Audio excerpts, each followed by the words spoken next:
Hi, my name is Alana Silber, and I'm the Executive Director of Surgeries, the National Jewish Breast and Ovarian Cancer Organization. It is really good to see all of you on the call today. You know, first and foremost, before we do anything, health is most important. So if you're on with us today, your health is our priority.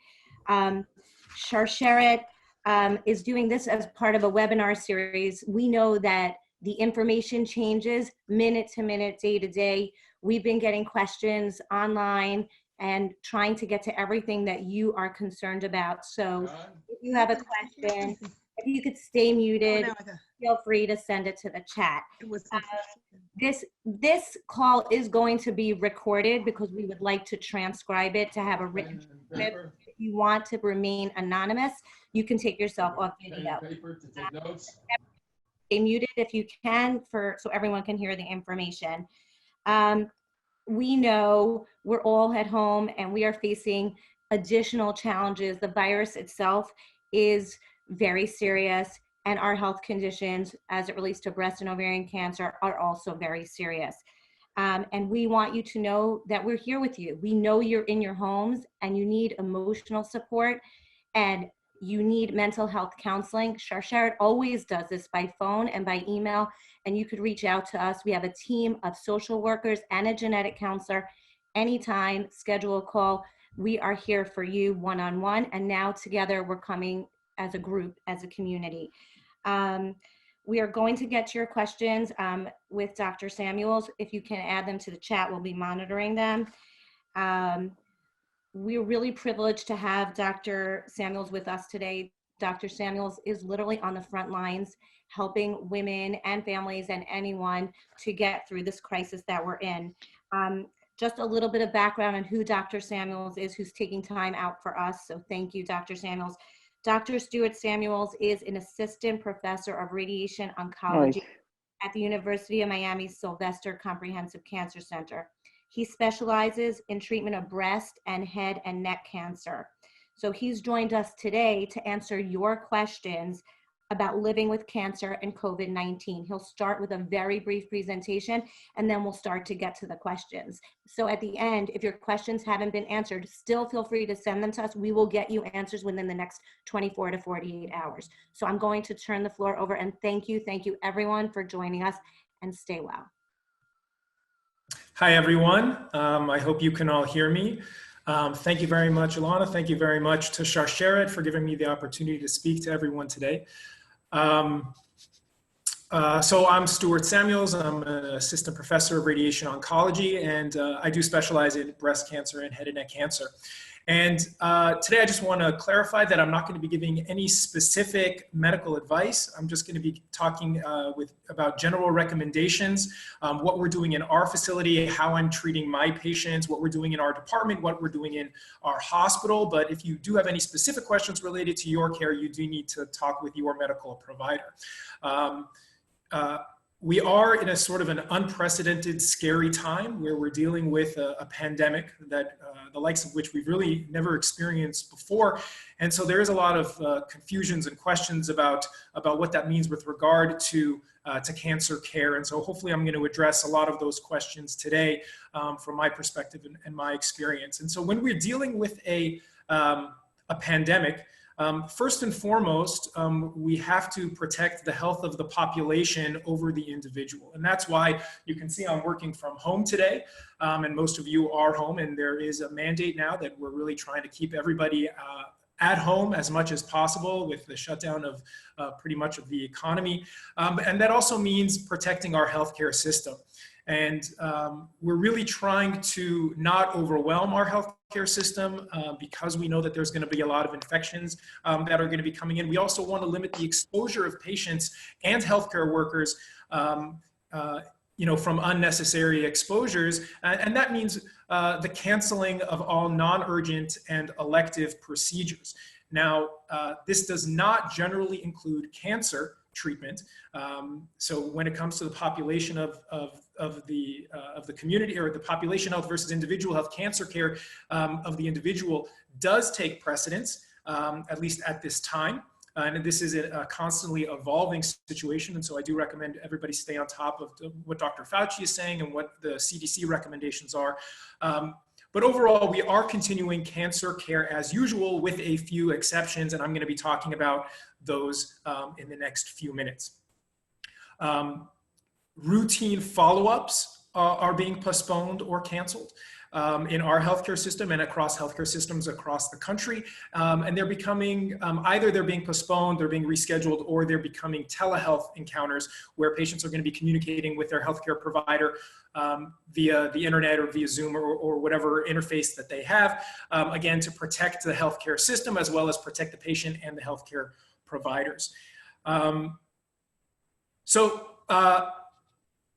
If you do need to go to the hospital, you will be screened at the hospital for the virus, and that we have tents set up outside of our Sylvester Comprehensive Cancer Center where patients may get their temperature taken. We're going to be asking patients if they're having any symptoms. Do you have any shortness of breath, any cold symptoms, flu symptoms, fevers, what your travel history is and what your contact history is. You may be turned away if you have any of those symptoms, and that is for your own good, and that is for the good of the healthcare providers and the healthcare system. So if you do have any symptoms, you should be contacting your healthcare provider immediately. That doesn't necessarily mean going to the emergency room, because again, we are trying to limit the exposure and limit the number of patients that are not urgent from going to the emergency room. So again, we don't overwhelm our healthcare system. So I want to break this down into a few topics. So the first topic I'm going to be talking about is patients that either have a new diagnosis of cancer or patients that are currently undergoing treatment for cancer, and then we'll talk about survivorship.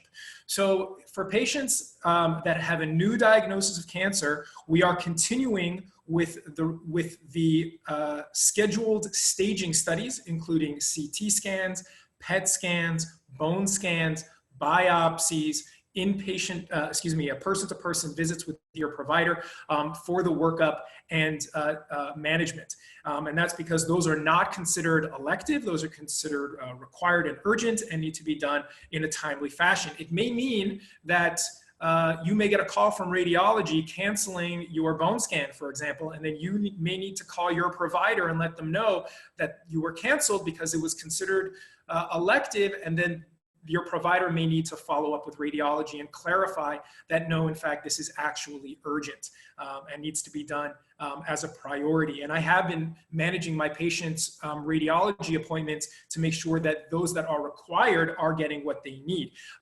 This does mean, however, that any patient that is asymptomatic, that is getting a screening test for breast cancer, such as a mammogram, those are being rescheduled. And as far as we can tell, the data do not show that a short delay in a screening test, such as 3 to 6 months, does not actually confer any harmful outcome. And so you may be asked to reschedule your mammograms or MRIs or ultrasounds or any of the screening tests that we're doing for a future appointment. If you are having symptoms, if you have a new breast mass or you notice something in your axilla or a pelvic lymph node, and that's why you're getting the screening test, well, that actually becomes a diagnostic test, and that becomes something that cannot be delayed, and you should let your healthcare provider know that this is something that should not be delayed and that it needs to go forward as planned. Now, for patients that have recent diagnoses that are being scheduled for surgeries, at least at our hospital at this time, we are continuing with scheduled surgeries for breast cancer. We are not doing elective reconstructive surgeries, but we are continuing with resections of cancer of all kinds. Now, some patients may be they may be recommended to have chemotherapy up front as part of their treatment plan. And this really needs to be discussed with your healthcare provider. Chemotherapy is one of the things that does put you at high risk of A, getting the virus, and B, having a worse outcome with the virus because you are immunocompromised when you're on chemotherapy. Now, every chemotherapy is different, and again, I recommend you talking with your specific healthcare provider about the specific chemotherapy that you're taking and what the risks would be, but generally speaking, chemotherapy is an immunosuppressant. If you haven't started chemotherapy yet, then you can talk to your medical provider and see if surgery first, and not start with chemotherapy up front. Alternatively, if they do strongly recommend chemotherapy, or you're in the middle of chemotherapy and you have to continue it, then obviously you need to continue it all the way through. In that case, I'm recommending for my patients that they actually maintain strict quarantine and self-isolation and social distancing, more than is being recommended for the general population. This means staying in a room by yourself and really not leaving the room other than to go to your medical appointments. And this is because you would be at higher risk of contracting and having a worse outcome with the virus. Cancer care does need to continue once you've started it. And so we are continuing to treat our patients with chemotherapy. For patients that are in the middle of radiation, we are continuing to treat our patients with radiation through the end. We don't stop radiation in the middle once we've started. For those patients that have not yet started radiation, I think you can have a discussion with your healthcare provider, or your oncologist, your radiation oncologist, about what the possible timeline is. There are data that for early stage disease, there is no harm in delaying up to 5 months before starting radiation. And so if you haven't yet started radiation, there may be a window where we could delay the treatment a couple of months before starting, so we can get past sort of this initial part of the pandemic. For late stage patients, so for stage 3 patients, it's up to 12 weeks, so up to 3 months. Where until 3 months, there doesn't seem to be any harm. So again, there may be a window of delay where we could postpone patients from starting radiation. Now, if you're on radiation, you are not considered immunosuppressed. Radiation itself does not immunosuppress patients. And so the standard social distancing and social isolation that we're doing would be in force, and nothing stronger would be recommended. You can talk to your healthcare provider about shorter courses of radiation. So while the standard course of radiation is somewhere between 5 and 6 weeks of treatment, we now have some evidence that shorter courses of 3 to 4 weeks may be just as effective. And in a time of crisis, this may be a time to talk to your provider, because we do want to limit the number of times patients are going back and forth from the hospital, obviously to limit the exposure. If you are symptomatic, if you do have any flu-like symptoms, if you have fever, you have a cold, we are stopping all treatments. That includes chemotherapy, that includes radiation, until you recover, and then we'll reintroduce it. Each institution should have protocols on how to treat patients with the COVID-19 virus. Sometimes patients are moved to the end of the day and have strict quarantine in one of a dedicated room in the clinic, and then of course there's a whole routine of sterilizing the equipment before and after the patient gets on the table. And so we have all of those in force. So far we have not yet had a patient with the COVID-19 on treatment, but I think that's just a matter of time, given how rampant this pandemic is spreading. So for patients who have gotten through their initial treatments, the surgery, the chemotherapy, and the radiation, and are now considered survivors and are going more towards the routine follow-ups, we are now either rescheduling or doing all of our routine follow-ups as teleconferencing, as telemedicine conferences. And that's because, again, we just want to limit the exposure of patients and hospital staff by patients coming back and forth to the hospital. If you're on hormone therapy or you're on Herceptin, those are not considered immunosuppressive drugs. And so you would not be at any high risk of contracting or having severe outcome from this virus that we know of. For patients that have finished chemotherapy, it usually takes about 4 weeks for the immune system to rebound. And so after 4 weeks, post-chemotherapy, you should be using the same general restrictions and may not need the strict isolation that I mentioned before. Now, there is some anecdotal evidence and some small studies indicating that the immune system after chemotherapy may not be completely 100% for even 9 months or up to a year after the chemotherapy. But as of right now, there aren't any specific restrictions for patients in that time frame. So it's even though there may be a slightly higher risk, we can't really quantify that risk, and so we're just recommending the general recommendations for the general population.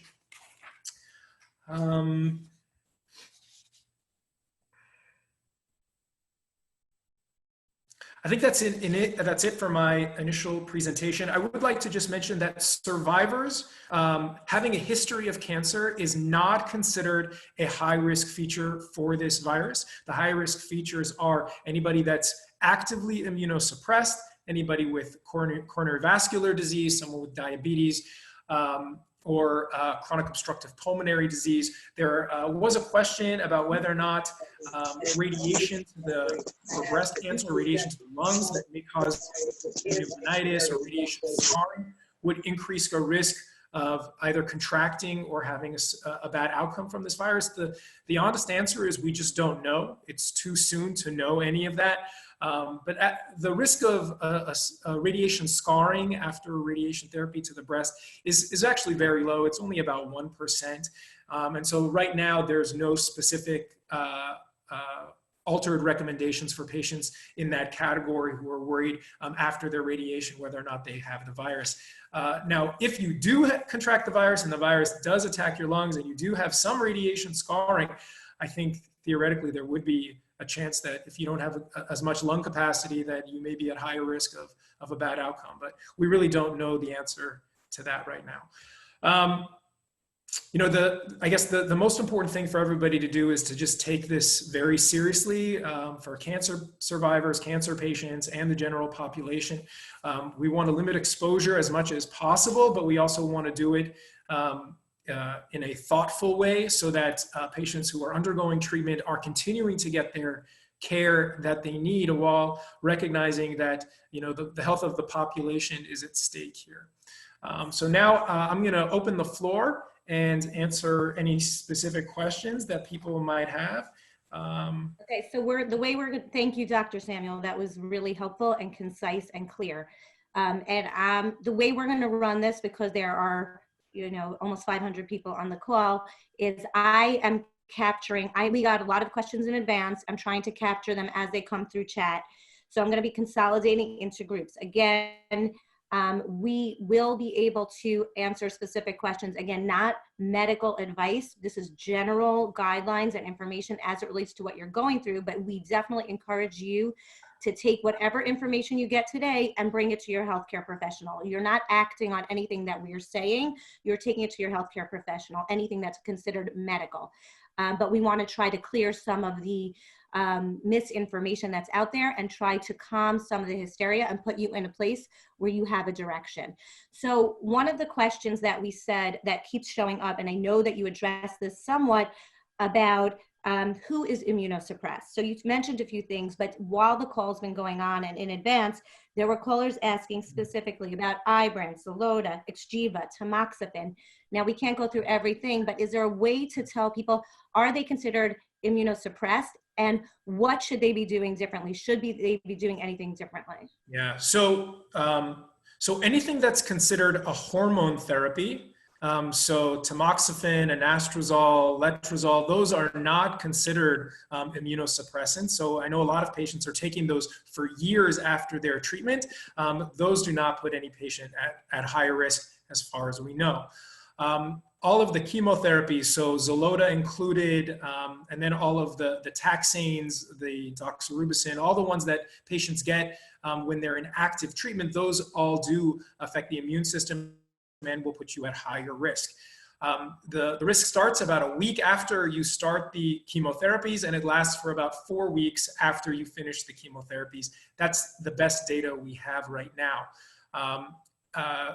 Herceptin does not, while it's an immunomodulator and a targeted agent, it does not seem to have a direct effect on the immune system, putting patients at higher risk of contracting or having a bad outcome from this virus. But, I think we're still in the early stages of this. And so,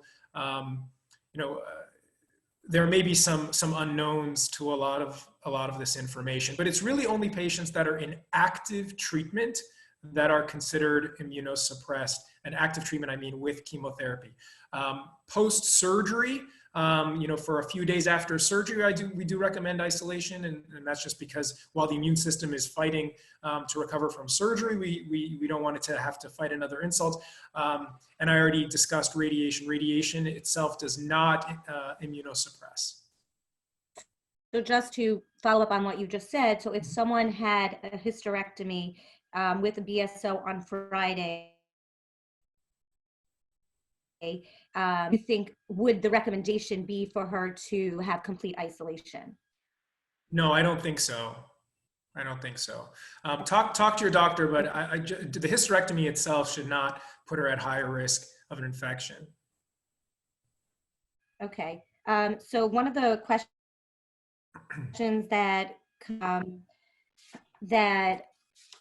this is related to those on the call who may be celebrating Passover in about 2 weeks. Yep. And there's a question of what are the guidelines of celebrating the holiday with family and family members, and what level of separation do they have to take on now?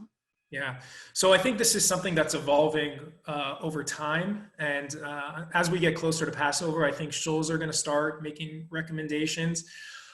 This is something that everybody needs to take very seriously and be very, very, very careful about.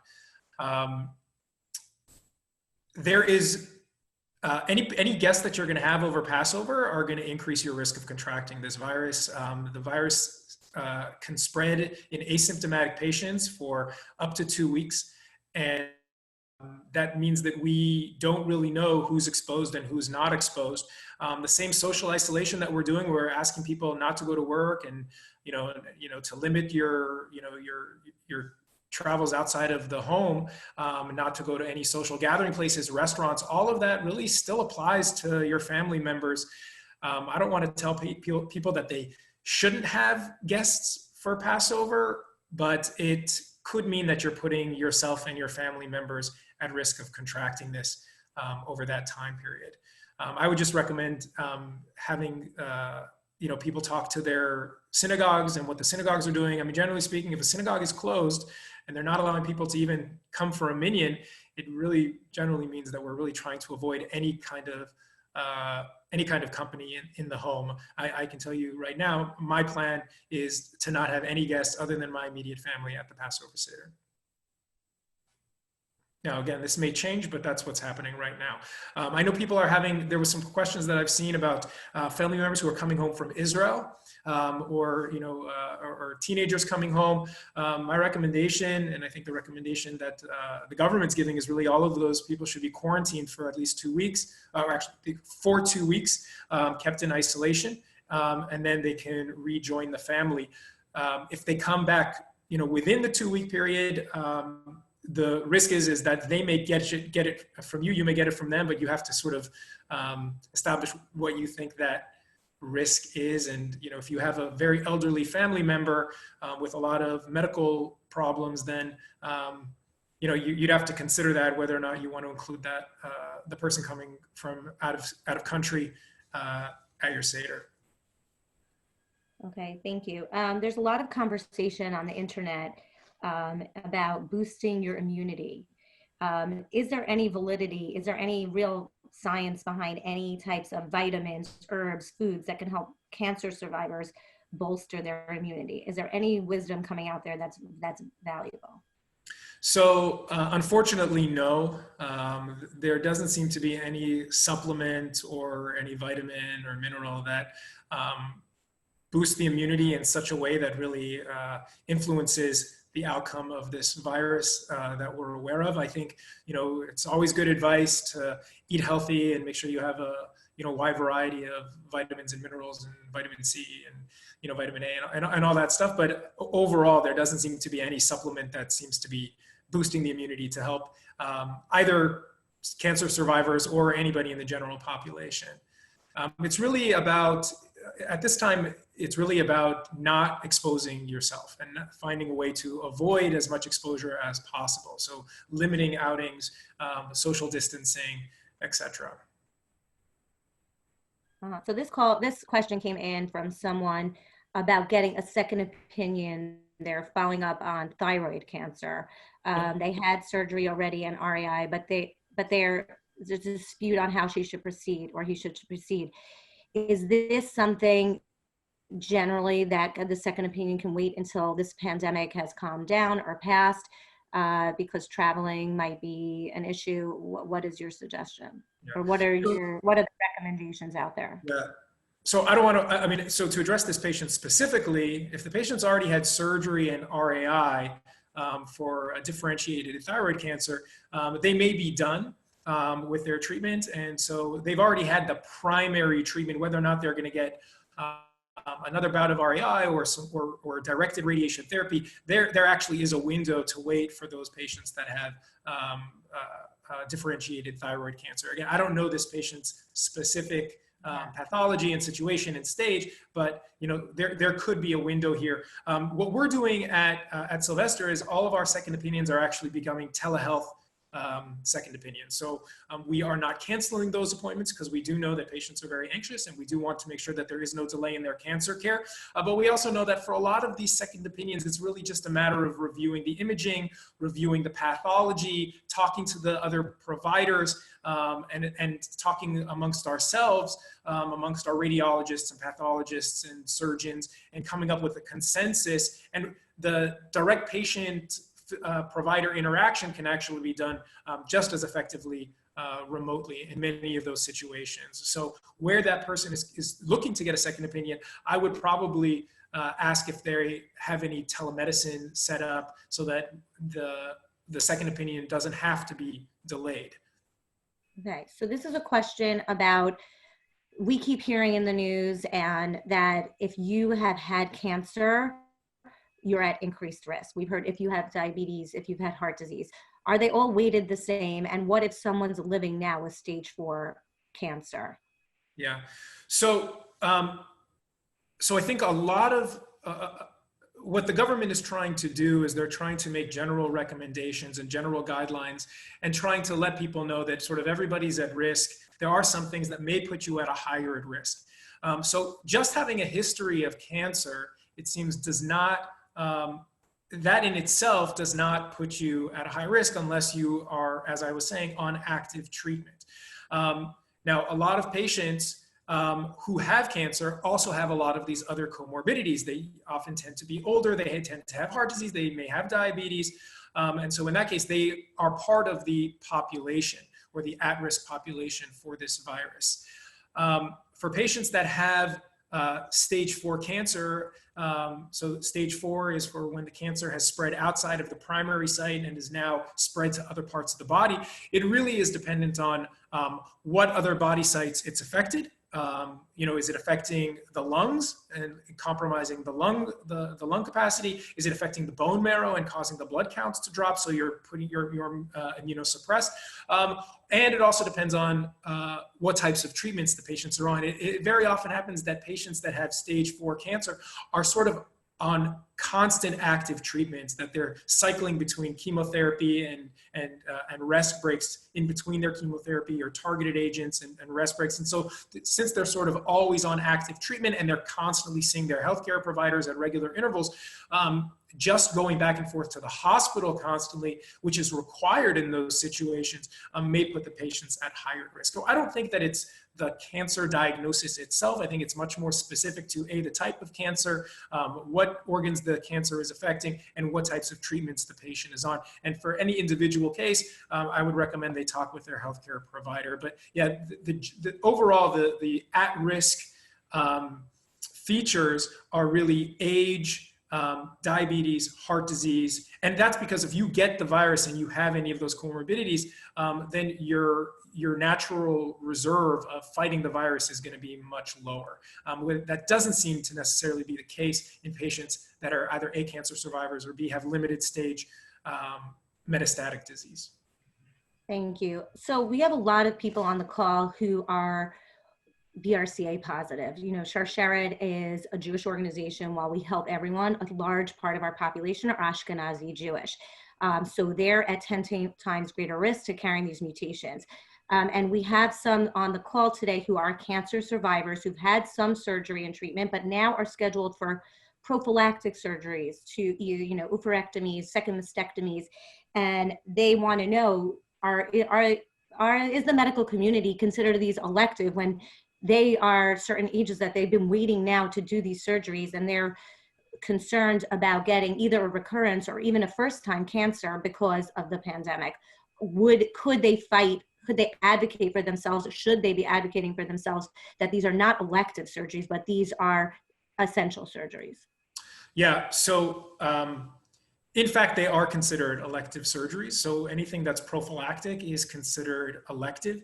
And we are canceling those surgeries at our hospital and trying to reschedule them in a few months. Now, there doesn't seem to be, at least based on the data, there doesn't seem to be any significant difference waiting a few months for prophylactic surgery, even on BRCA patients. You know, they are recommended to have some kind of surgery, or you know, by the time they're 30. But you know, waiting 1 month or 2 months or 3 months, or even 6 months before they're getting it, you know, I don't think puts them at a much higher risk. You could talk to the healthcare provider that there may be an imaging study that can be done in the meantime, which would be, you know, which maybe could be ordered and could be done, such as an MRI, that would then at least give some, which would allow some, you know, deferment of the actual treatment, while not doing nothing at this time while we're waiting for it. And of course, if something is seen on the MRI, then that would be a trigger for either a biopsy or a mastectomy, and then that could be done at that time, at which point it would be more diagnostic than it would be for prophylaxis. Okay. The other question, which I think is, I think in today's news, or maybe it's not, but there's a blood shortage and a lot of blood drives have been canceled. And people on the call want to know, can cancer survivors donate blood? Is there any issue with them donating blood now that there seems to be a shortage? So not that I'm aware of. I do believe cancer survivors can, but I'd have to check with what the Red Cross and what other institutions are doing. Again, as long as you've recovered from your cancer and you don't have any active ongoing disease, and you know, you're otherwise feeling well, I don't think that there's any restrictions on that, but I'd have to double check. And then there was a question that came in, I think this was from Tennessee. Are there any special concerns, precautions for our healthcare providers who've had recent treatment for breast cancer in the last 12 months?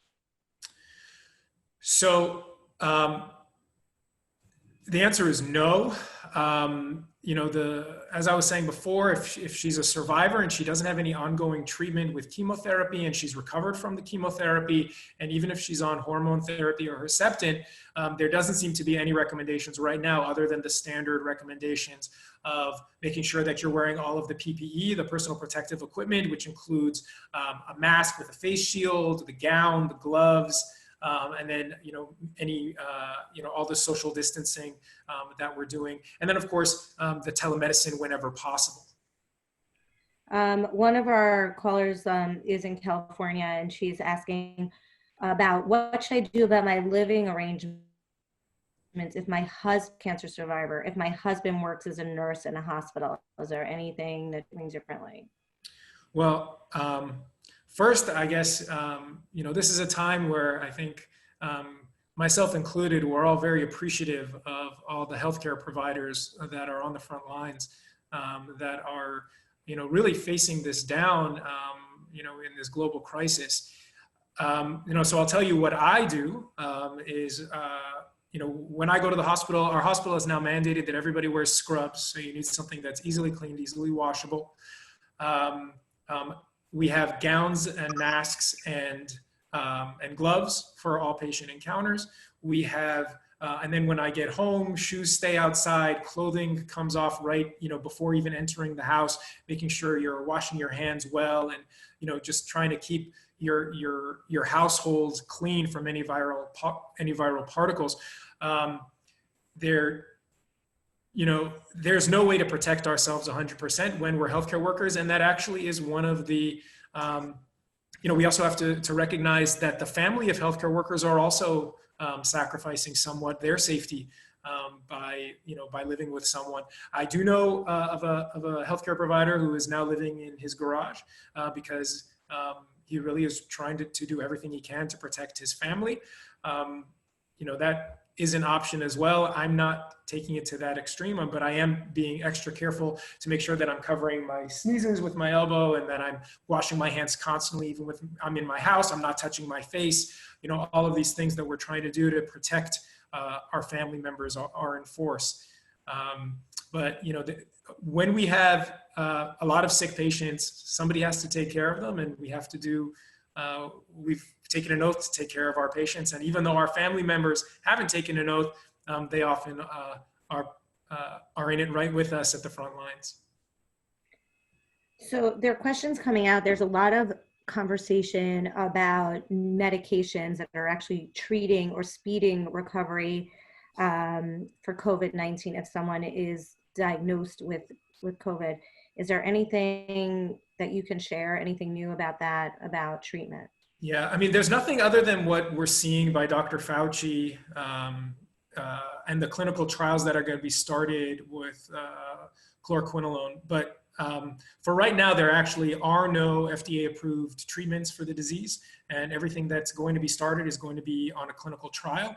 And so do not start hoarding these medications that we're seeing on the news. And while there's some anecdotal evidence that there may be some some anti-malarial agents that have effectiveness, it's still very preliminary, and hopefully something will come down the pipeline soon. But right now there is no treatment for it, and so right now the treatment is isolation and rest, and hopefully the virus will take its course and allow you to recover. You probably can't answer this, but I'm putting it out there anyway. How long do you anticipate, or do you hear the medical community anticipating the canceling of electives, because elective is in quotation marks, obviously, procedures to go on for? Are they saying anything? Are they actually? No, we don't have any good idea about that. So right now we're looking forward a month at a time, and looking at our schedules a month in advance, and canceling our clinics and trying to reschedule patients with telehealth encounters. But we actually don't know how long that's going to go on. If we look at South Korea, or we look at China, when they started to sort of relax on their restrictions, it took them about a month and a half or 8 weeks from the time that things got very severe to the time that they allowed things to open up. And we're about 3 to 4 weeks behind them. So, and I think the concern specifically with our population is ovarian cancer, because as one of the people on saying that 3 to 6 months could actually really make a big difference. So that part is hard.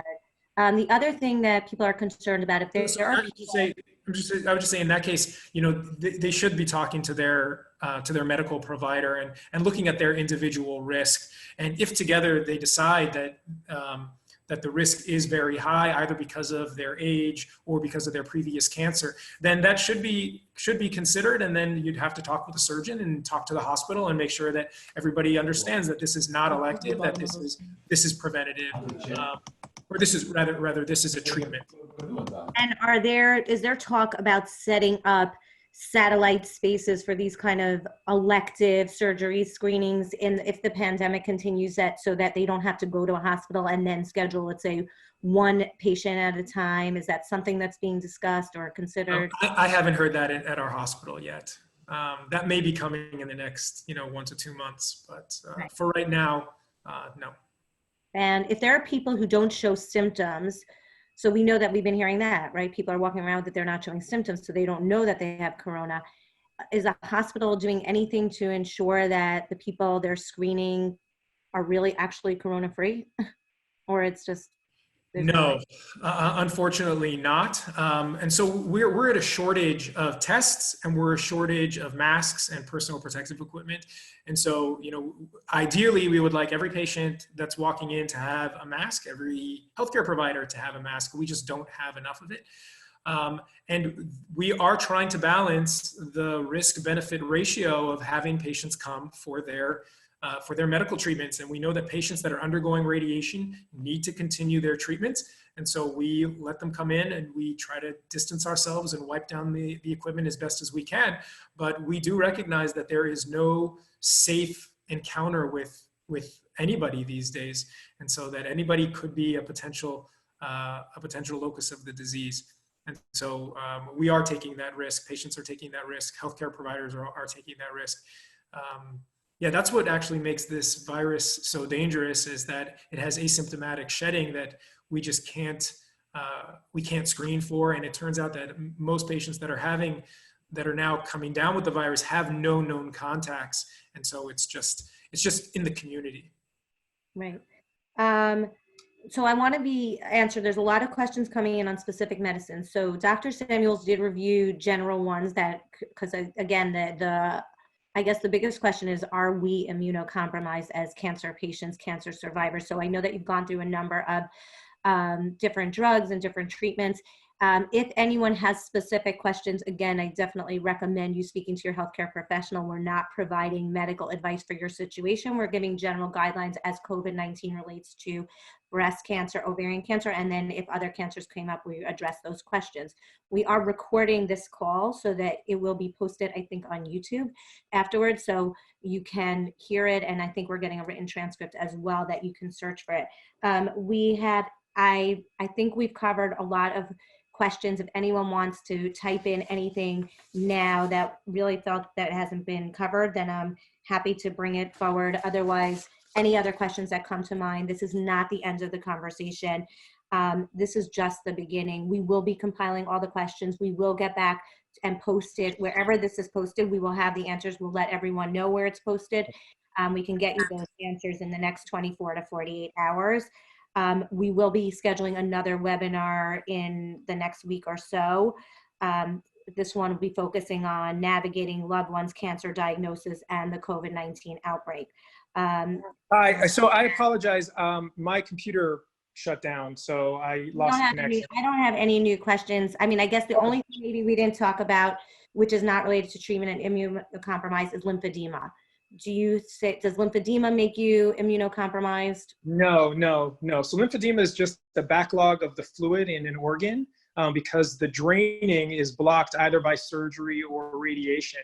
And so no, that does not increase risk of being immunocompromised. Okay, so really I want to thank you. I know while we don't have anywhere to go, we are all very busy and there is a lot going on. Huge thank you to Dr. Samuels for today, and really all the healthcare professionals who are on the call, or people who have partners who are healthcare professionals, family members. Really our hearts are with you, our gratitude. We couldn't do this without you, and we are going to do everything that we can to protect ourselves and protect you. And we want to stay healthy, and we want to bring you back on this call when it's over and talk about the ways we're going on with our lives. That's what we want to talk about. So thank you, Dr. Samuels. Everyone stay well. My pleasure. Everybody stay safe. Emotional support, psychological support, mental health counseling. We offer that for free at no cost, completely private, one-on-one. And our number is 866-474-2774 anywhere in the country.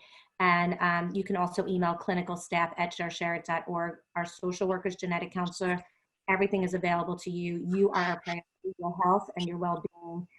And we're all going to get through this together. So thank you.